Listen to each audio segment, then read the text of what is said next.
Good day mga pare. Maluwag na ba ang iyong handle grip sa kaliwa ng iyong motor mga pare? Yan, madali lang. Kung wala kayong pabiling bago na handle grip, at meron kayong vice grip, pillow screw, saka electrical tape mga pare. Yan. Bali gamit na kayo ng basahan.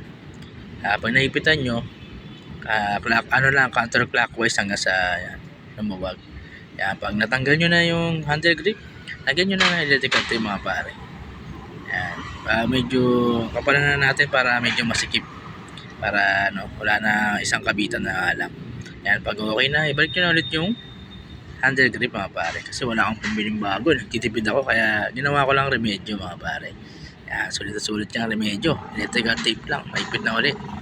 Yan, bali yan, kinabit ko na ulit. Yan, bali matigas na siya, hindi na siya umiikot. Kaya okay na ulit. Kaya ganoon lang mga gawin nyo mga pare. Wala kayong pambiling bago handle grip, ganoon lang. Maraming salamat, God bless po.